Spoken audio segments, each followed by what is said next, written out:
This week's new releases takes you on a ride with death through the gritty streets of Hong Kong and then takes you to a fantasy land to deal with your daddy issues. Hi, I'm Scott Jones and this is your Press Pause Daily.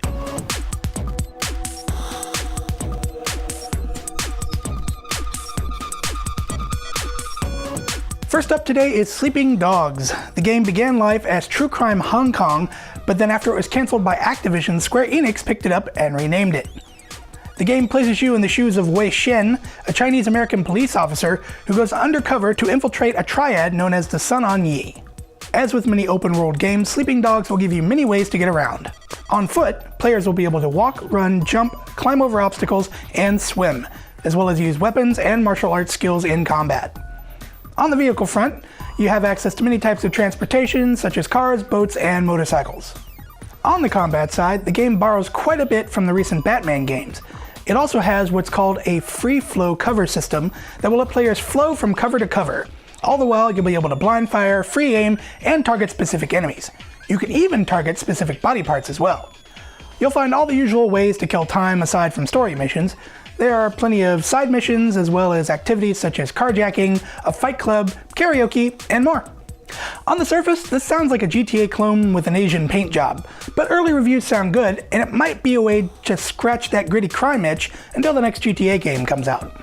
When the first Darksiders game was released, many didn't think it would turn out well. A lot of those same people were quite surprised though when they played it, and have been looking forward to the next game in the series. Darksiders 2 will change things up a bit from the first game, as you no longer play the character of War, and instead move over to his fellow horseman of the apocalypse, Death. This game basically runs parallel to the first game, as you set out to try to prove the innocence of your brother War, who was convicted of having started the apocalypse early. The game is a hack-and-slash game that will pit you against many enemies across many environments, such as the White City of the Angels and the Eternal Throne where the Lords of the Dead reside. Unlike his brother War, Death is much more nimble and can attack with a combination of melee and ranged attacks. Your primary weapon will be the scythe, but you'll also have many other weapons and items at your disposal. And of course, they are called the Horsemen of the Apocalypse, so you'll also be able to ride across the game land on your trusty steed.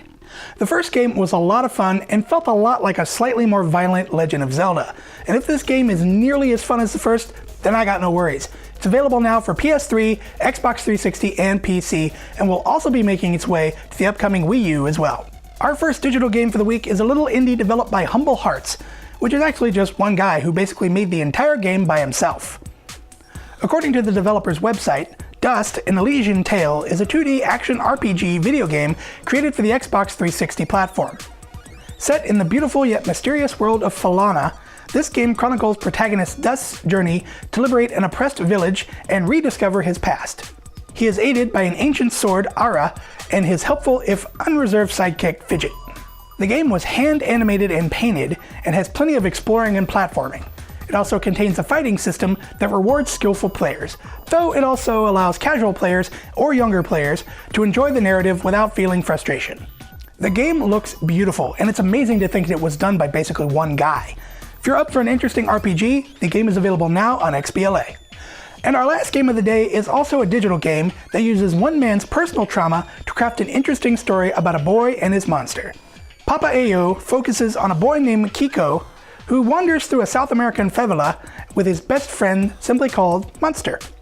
Monster is the boy's protector, but does have a dark side as he is addicted to frogs. And when he gorges himself on them, he becomes violent and is a danger to Kiko and himself. The main thrust of the story is Kiko's quest to cure Monster of his disease. The game was developed as part of Sony's Pub Fund initiative, and the game's creator is Vander Caballero, who was the former creative head of EA Montreal. Caballero used the game as a way to deal with the relationship with his own father, who was an abusive addict.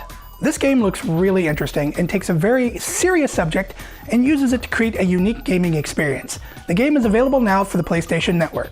Also out this week is the North American release of The Last Story.